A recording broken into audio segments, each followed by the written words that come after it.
ang kapangyarihan ng katahimikan.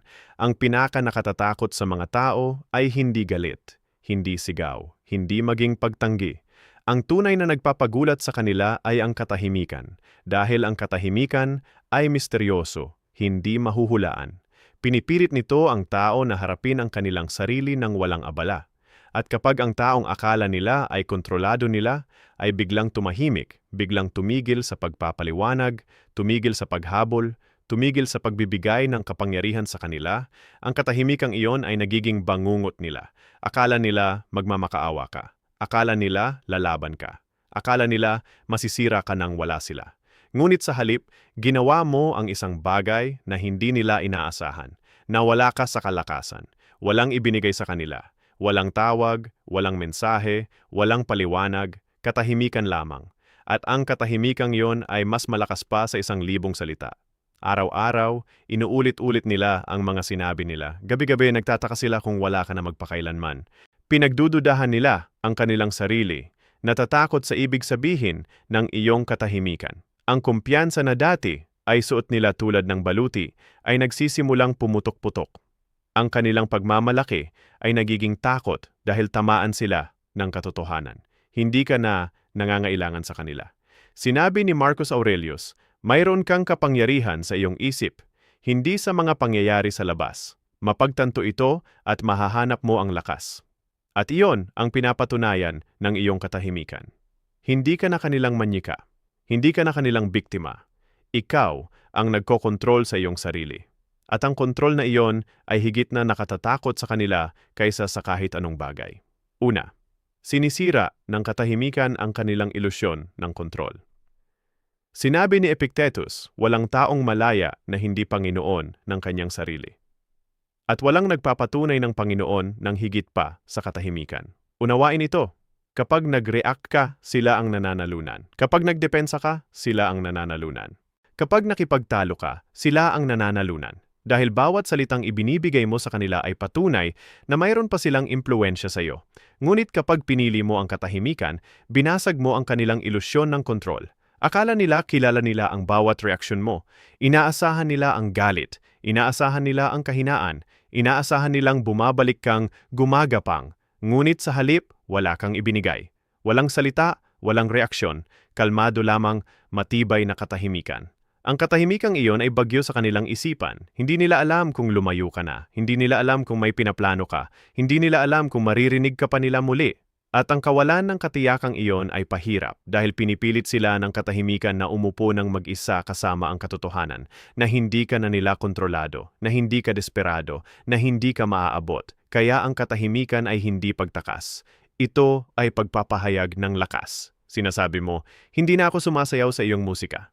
Ang iyong katahimikan ay nagiging salamin, pinipilit silang makita ang kanilang sariling kahinaan, kanilang mga pagkakamali, kanilang sariling karupukan. Ikalawa, ginagawang pag-aalinlangan ng katahimikan ang kanilang kumpiyansa. Isinulat ni Seneca, mas madalas tayong nagdurusa sa imahinasyon kaysa sa katotohanan, at iyon mismo ang ginagawa ng iyong katahimikan. Pinipilit nito ang kanilang imahinasyon na lumaban laban sa kanila. Kapag wala ka na, kapag hindi ka nagpapaliwanag, kapag hindi mo sila binibigyan ng access sa iyong isipan, ang kanilang kumpiyansa ay nagsisimulang gumuho. Ang taong dati ay akala nilang ganap nilang kontrolado ay biglang nagising na nagtatanong kung ano ang ibig sabihin ng iyong katahimikan. Lumayo ka na ba? Nalampasan mo na ba sila?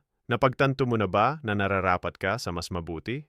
Bawat posibleng sagot ay nakatatakot sa kanila dahil bawat sagot ay nagpapatunay ng isang katotohanan. Hindi ka na nangangailangan sa kanila.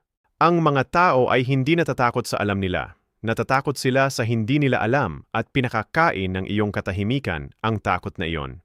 Iniiwanan nito sila ng walang katapusan, walang katiyakan, walang kaginhawaan ng predictability. Nagsisimula silang mag-alinlangan sa kanilang mga pagpipilian, ulit-ulitin ang huling salitang sinaabi, at pagdudahan ang kanilang sariling halaga. Ang kanilang pagmamalaki, na dati ay tila hindi matitinag, ay nagiging marupok. Ang kanilang kumpiyansa ay nagiging pag-aalinlangan, at lahat ng ito ay nangyayari hindi dahil nakipagtalo ka, hindi dahil nagpaliwanag ka, kundi dahil tumanggi kang magbigay sa kanila ng kahit anong bagay. Huwag ibigay sa kanila ang kaginhawaan. Hayaang lumago ang pag-aalinlangan sa loob nila. Habang mas kaunti ang ipinapakita mo, mas pinagdududahan nila ang kanilang sarili. Ikatlo, ipinapakita ng katahimikan na hindi ka kontrolado. Sinabi ni Marcus Aurelius, mayroon kang kapangyarihan sa iyong isip, hindi sa mga pangyayari sa labas, at walang nagpapatunay ng katotohanan ito nang higit pa sa iyong katahimikan. Kapag tumanggi kang mag-react, kapag hindi ka bumabalik, kapag hindi mo sila pinayagang makuha ka sa kanilang mga laro, pinakamakapangyarihang mensahe ang ipinapadala mo. Kinokontrol ko ang aking sarili. Wala kang kontrol? Isipin mo ito, inaasahan nilang masira ka. Umaasa sila sa iyong kahinaan. Iniisip nila na hahabulin mo, magpapaliwanag ka, o magmamakaawa. Ganyan nila pinanatili ang kanilang kapangyarihan sa pamamagitan ng pagpapakain sa iyong mga reaksyon. Ngunit kapag tumigil kang mag-react, bumagsak ang kanilang buong estratehiya. Biglang wala na silang hawak sa iyo. Hindi nila maabot ang iyong mga emosyon dahil nagpasya ka ng wala ng mga pindutan. Tumataas ka sa itaas ng kaguluhan. At sa paggawa nito, ipinapakita mo sa kanila na hindi ka manyika na may sinulid. Ito ang diwa sa pagpupuri sa sarili. Ang dependensya ay kahinaan, ngunit ang kontrol ay kalayaan.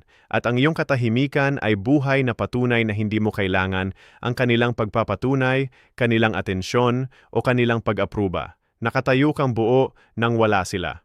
Ikaapat, nagtatayo ng respeto ang katahimikan.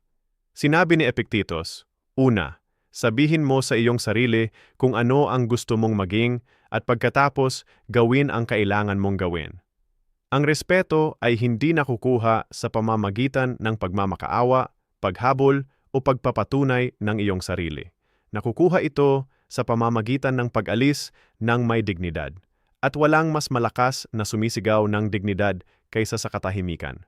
Kapag nanatili kang tahimik, kapag tumanggi kang makipagtalo o magbigay katwiran, pinipilit mo silang tingnan ka sa ibang liwanag. Maaaring hindi nila aminin ito, ngunit sa kaibuturan nila ay iginagalang nila ang hindi nagpapabali. Ang mga tao ay hindi kailanman gumagalang sa mahuhulaan. Kung alam nilang lagi kang babalik, lagi kang magpapaliwanag, lagi kang yuyuko, ang iyong halaga sa kanilang mga mata ay bumabagsak. Ngunit kapag pinigilan mo ang iyong mga salita, kapag nanatili kang kalmado at hindi maaabot, nagiging hindi ka mahuhulaan. At ang hindi mahuhulaan ay naguutos ng respeto. Hindi nila malabanan ang katahimikan. Malabanan nila ang mga salita. Maari nilang pilipit ang mga paliwanag. Maari silang makipagtalo laban sa iyong mga pakiusap. Ngunit hindi nila malabanan ang hindi mo ibinibigay sa kanila. Naiwan sila ng walang iba, kundi ang alingaungaw ng kanilang sariling ugali. Ikalima, binabago ng katahimikan ang dinamika ng kapangyarihan. Sinabi ni Seneca, walang taong malaya na hindi Panginoon ng kanyang sarili. Ang kapangyarihan ay hindi kabilang sa pinakamalakas ang boses o naghahanap ng atensyon. Kabilang ito sa makakontrola sa kanilang sarili. At kapag naging tahimik ka, agad mong binabago ang balanse ng kapangyarihan. Biglang sila ang naghihintay. Sila ang nahuhulaan. Sila ang umuulit ng bawat salita, nagtataka kung bakit hindi ka bumabalik. Bago pa man akala nila may kontrol sila. Ngunit ang iyong katahimikan ay ginagawang takot ang ilusyon na iyon. Nawawala ang kanilang hawak dahil nagbago ang script na pinagkatiwalaan nila. Sa sandaling tumanggi kang mag-react, nababawi mo ang kontrol na dati ay akala nilang sa kanila. Ang kapangyarihan ay hindi tungkol sa pagpilit sa isang tao. Tungkol ito sa pagpapakita na hindi mo sila kailangan. Iyan ang nagpapagulat sa kanila. Nagsisimula silang magpapakatanong, nawala ko ba sila? Masyadong malayo na ba ang narating ko? Bakit hindi sila nagtatawid? Bawat hindi nasagot na mensahe ay nagiging patibong ng pag-aalinlangan. Bawat araw na nanatili kang tahimik ay nagdadagdag ng bigat sa kanilang takot. Binago mo ang dinamika. Hindi sa pamamagitan ng pagsigaw, hindi sa pamamagitan ng pagpapaliwanag, ngunit sa pamamagitan ng walang paggawa. Ika-6, naglikha ang katahimikan ng espasyo para sa iyong pag-angat. Sinabi ni Marcus Aurelius, ang kaligayahan ng iyong buhay ay nakasalalay sa kalidad ng iyong mga kaisipan. At walang naglilinaw sa iyong isipan, walang nagpapalakas sa iyong kaluluwa, tulad ng katahimikan. Kapag inalis mo ang iyong sarili sa ingay, nililikha mo ang mismong espasyong nagbibigay daan sa iyo na tumaas ng mas mataas. Ang katahimikan ay hindi lamang tungkol sa pagpaparamdam sa kanila ng iyong kawalan. Tungkol ito sa pagbibigay sa iyong sarili ng pagkakataon na muling itayo, huminga, at mag-evolve sa isang taong hindi na nila makikilala. Inaasahan nilang hahabulin mo. Inaasahan nilang bumabalik kang mas mahina. Ngunit hindi nila inaasahan na ang iyong katahimikan ay magiging iyong training ground. Habang nakaupo sila nang natigil sa pagsisisi, nasa labas ka na nagpapatalas ng iyong isipan, nagpapalakas ng iyong katawan, at nagtatayo ng buhay na hindi nangangailangan sa kanila. Iyan ang dahilan kung bakit makapangyarihan ang katahimikan. Hindi lamang ito parusa para sa kanila, ito ay kalayaan para sa iyo. Bawat araw na hindi ka nagtatawid ay isang araw na nababawi mo ang enerhiyang dati ay kabilang sa isang taong hindi ito pinahahalagahan. Bawat sandaling na natili kang tahimik ay isa pang hakbang na mas malapit sa kalinawan, paggalang sa sarili at kapayapaan. Nagsisimula kang makita ang katotohanan. Hindi ka kailanman nawawala sa kanila. Sila ang nawawala sa iyo. At habang lumalayo ka, mas napapagtanto mo kung gaano ka katibay. 7. Pinipilit ng katahimikan, silang harapin ang kanilang sarili. Sinabi ni Epictetus, ang mga tao ay hindi nababagabag ng mga bagay, kundi ng pananaw na kinukuha nila sa mga ito. At kapag naging tahimik ka, iniwan mo sila ng mag-isa na walang iba, kundi ang kanilang sariling pananaw sa nangyari. Walang paliwanag, walang kaginhawaan, walang katiyakan. Sila lamang inuulit-ulit ang bawat salitang sinabi nila, bawat pagpipili ang ginawa nila.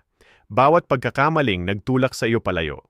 Ang iyong katahimikan ay hindi lamang kawalan, ito ay salamin. At sa salaming iyon, nakikita nila ang kanilang sariling mga depekto, kanilang sariling kahinaan, kanilang sariling kasalanan. Akala nila ang iyong boses ay magpapatahimik sa kanila. Akala nila ang iyong presensya ay magliligtas sa kanila. Ngunit sa halip, lahat ng naririnig nila ay katahimikan. At ang katahimikang iyon ay pahirap dahil pinipilit nito silang harapin ang nawala nila ng walang abala. Bawat hindi nasagot na mensahe ay nagpapaparatang sa kanila. Bawat araw na nanatili kang tahimik ay nagpapalaki ng tanong kung sila ang problema. At narito ang katotohanan. Ang iyong katahimikan ay hindi lamang umaantig sa kanila. Pinapalaya ka nito.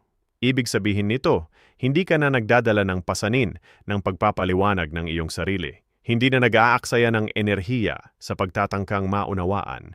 Ibinalik mo ang responsibilidad sa kanila kung saan ito kabilang. Habang nakikipaglaban sila sa kanilang sariling refleksyon, malaya ka na. 8. Pinapatunayan ng iyong katahimikan na pinahahalagahan mo ang iyong sarili. Sinabi ni Marcus Aurelius, huwag nang mag-aksaya ng oras sa pag-aaway kung ano ang dapat maging isang mabuting tao. Maging isa na. Ang iyong katahimikan ay isang deklarasyon na hindi ka magtitiis ng kawalang galang, kalahating pagsisikap, o sinuman na hindi isinasaalang-alang ang iyong halaga. Pinapatunayan nito sa kanila at mas mahalaga sa iyong sarili na pinili mo ang iyong sarili kaysa sa kanilang kaginhawaan, kaysa sa kanilang mga inaasahan at kaysa sa kanilang mga pagtatangkang kontrolin ka. Bawat hindi nasagot na mensahe, bawat sandaling tumanggi kang magpaliwanag ng iyong sarili ay nagpapatibay ng iyong paggalang sa sarili. Hindi ka tumakas mula sa kanila. Lumalakad ka patungo sa iyong sariling lakas, kalayaan at panloob na kapayapaan. Kapag tumanggi kang yumuko sa kanilang mga kahilingan, nararamdaman nila ang pagbabago. Ang kanilang kumpiyansa na dati ay hindi matitinag ay nagsisimulang matisod dahil ang iyong kawalan ay nagpapahiwatig na hindi ka nakasalalay sa kanilang pagpapatunay. Nagsisimula silang makilala ang halaga ng pagkawala sa iyo. At ang pagsasakatuparan na iyon ay nagdadala ng mas maraming bigat kaysa sa anumang argumento o paliwanag. Hindi mo kailangang patunayan ang anuman gamit ang mga salita. Ang iyong katahimikan ay mas malakas kaysa sa anumang deklarasyon. Ang iyong kawalan ay nagtatakda rin ng pamantayan, hindi lamang para sa kanila, kundi para sa iyong sarili. Sinasabi nito sa mundo na ang iyong oras, enerhiya at presensya ay mahalaga. Hindi mo na pinapayagan ng iba na diktahan ang iyong emosyonal na estado o ang iyong halaga. Ang kapangyarihang nababawi mo ay hindi pansamantala. Permanente ito dahil nagmumula ito sa pagpupuri sa sarili, paggalang sa sarili, at emotional na control. Hindi ka maaabot, hindi dahil natatakot sila sa iyo, kundi dahil pinili mo ang iyong sarili at hindi ka na nakasalalay sa kanilang pag-apruba. Pangwakas, natuklasan mo na ang di matitinag na puwersa na malilikha ng katahimikan. Bawat tip sa araling ito, bawat sandaling napigilan ang mga salita, bawat hakbang paatras, bawat onsa ng paggalang sa sarili ay isang deklarasyon na ang iyong kapangyarihan ay hindi nakasalalay sa kahit sino.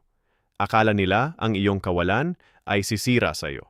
Akala nila ang iyong katahimikan ay magiging kahinaan. Ngunit pinatunayan mo silang mali. Naalaala mo ang sinabi ni Marcus Aurelius, mayroon kang kapangyarihan sa iyong isip, hindi sa mga pangyayari sa labas. Iyan ang iyong pinakamataas na katotohanan. Hindi mo makontrol ang kanilang mga kaisipan, kanilang pagsisisi, o ang paraan ng kanilang pagtugon. Ngunit makontrol mo ang iyong mga aksyon, iyong mga pagpipilian, at iyong enerhiya. Bawat araw na pinipili mo ang katahimikan kaysa sa reaksyon, kawalan kaysa sa paghabol, at paggalang sa sarili kaysa sa pag-apruba, nababawi mo ang mas maraming kapangyarihan. Bawat araw na tumaas ka ng mas mataas, walang abala mula sa mga inaasahan at manipulasyon ng iba. Ang pinakadakilang paghihiganti, ang pinakamalalim na kasiyahan ay hindi nanggagaling sa pagpilit sa kanila na makita ang kanilang mga pagkakamali, kundi sa pamumuhay ng isang buhay na nagpapatunay ng iyong halaga ng walang mga salita. Ginawa mong takot ang kanilang kumpiyansa, pag-aalinlangan, ang kanilang mga pagpapalagay, at ang kanilang mga inaasahan ay nagiging pagsasakatuparan na hindi ka na nila makontrol. Hindi ka na kanilang opsyon. Ikaw ang iyong sariling pamantayan. Ikaw ang nagtatakda ng mga patakaran. Ngayon ay panahon na para kumilos. Dalhin ang kaalamang ito sa iyong buhay. Isagawa ang iyong katahimikan kapag mahalaga ito. Pangalagaan ang iyong enerhiya. Itayo ang iyong panloob na lakas. Hayaan ang iyong kawalan na magsalita ng mas malakas kaysa sa mga paliwanag.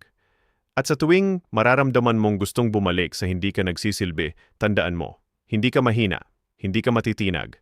Ako ay hindi maaabot. Ang aking katahimikan ay ang aking kapangyarihan. Ang aking halaga ay hindi matatatawaran.